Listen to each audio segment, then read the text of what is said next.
Here on the Colour of Country Life, we're speaking with Tatiara District Council Mayor Graham Excell. How are you, Graham? Very good, thank you. Now, it's exciting times in the Tatiara District. You've got the Masters Games coming up. When are the dates for that, and is there still opportunity for people to, get some accommodation? Oh, yes, accommodation is going to be tight, so you might have to make some of your own arrangements, but it's the first weekend in April, and all things are in planned and ready to go. Now, I think the Masters Games, were they cancelled last year? This is the first time they've gone for a couple of years? Yeah, we applied to get them in 2020 and the COVID put a stop to that. And then we reapplied and we've got them in 2022. So we just take two on our planning and we went back to what we originally started with. So that's what's happened. COVID has been interrupting it. Yep, well, something that probably didn't have as many COVID management requirements was the sky whales. They've got up in the sky in the district.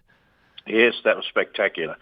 It was a beautiful Saturday morning on the 19th, I think it was, in Bordertown Oval, and we had a COVID restrictions to 1,000 people, and we filled that tally all right. So on daybreak, they inflated their balloons. These balloons were done in a big sort of whale-type thing. There was two of them, and it came from the National Gallery in Canberra.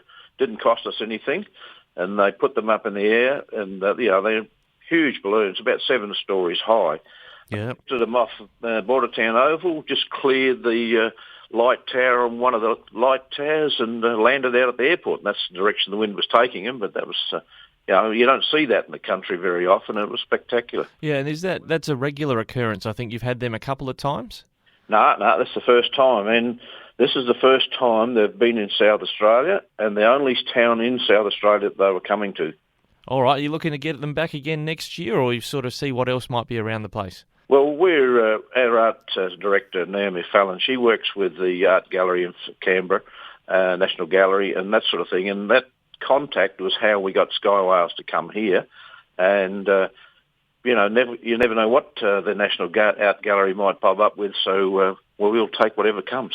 All right. Well, moving from arts to the art form of burning fuel, there's a few local events going on. But let's talk about the Bordertown Speedway. We caught up with Nick McBride, the member for McKillop, about this one, saying he'd like to see some more government funding to help this one along. But there's some big plans there at the Speedway. They're huge plans, and we're certainly looking for government funding on that one. There's been an application in the Building Better Regions Fund and also the state government sports and recreation.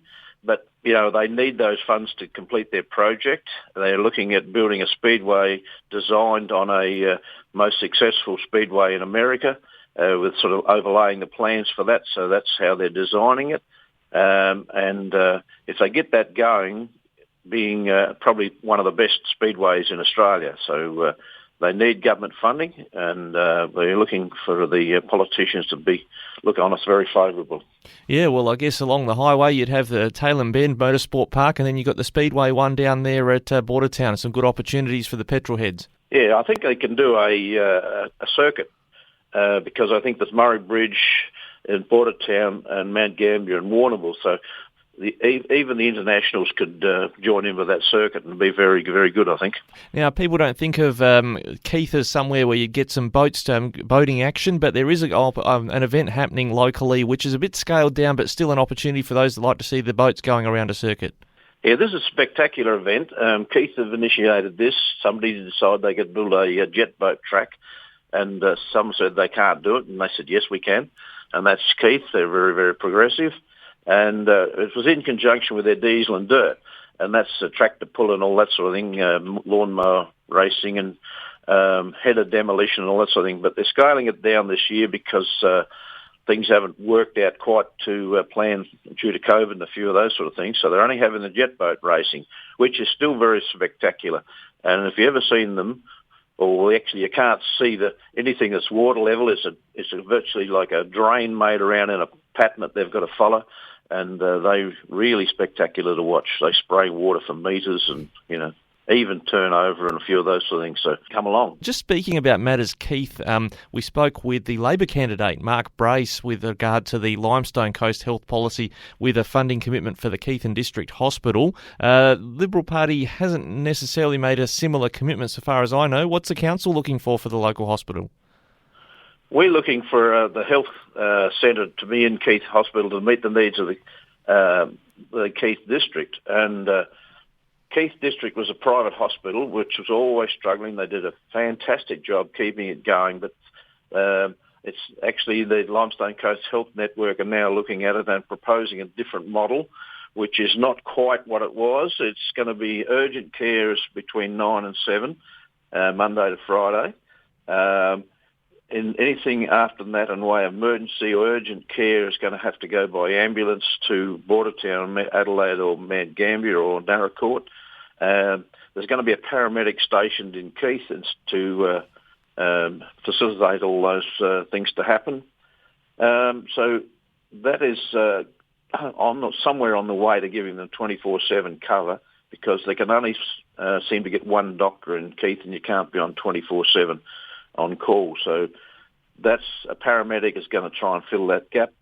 The acute care at home and all that, and general practitioners support is still going to be available. The aged care is 26 beds updated, but it's sort of virtually going a semi-private public hospital now, mainly the public and run by the Limestone Coast Healthcare. So when it comes to, I gather there's no emergency department in effect there because you can't run it 24 hours. We're speaking actually with the Health Minister very shortly. We'll ask him about what's happening in this area. But is it Council's desire that there is a 24-hour emergency department at Keith Hospital in future? It's going to be very difficult to have a 24/7 healthcare, and this role is going to have to be filled, in my opinion, by paramedic, because you cannot have that one doctor on call all the time, and we've got a busy highway between Adelaide and Melbourne, which Keith have got to facilitate at least 50 to 80 kilometres either side of Keith, and it's one of those areas where the 2-hour drive limit is around about Keith, and quite a few accidents do happen. So there's a big need for a 24/7 cover, and the Area Council have advocated for that.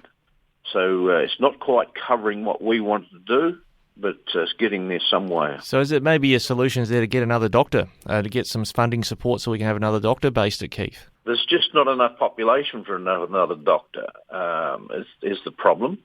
So that paramedic would have to do the job, in my opinion. That's especially accidents and acute care, emergency care, and that's going to have to be filled in the line of the paramedic.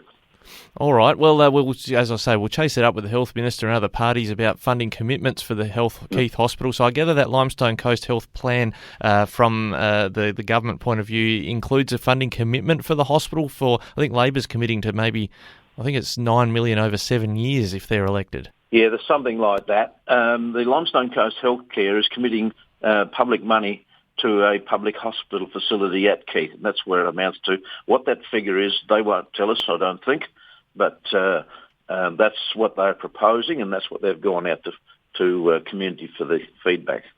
All right, and is there any other major local events coming up that you'd like to profile? What have we got coming up in the local district? Yeah, we've had Treadwells. That's a company to facilitate master plans for Bordertown and Mandala recreation reserves, and that's been presented to those two communities. We intended to go around all our towns eventually, but COVID's been a restriction on that.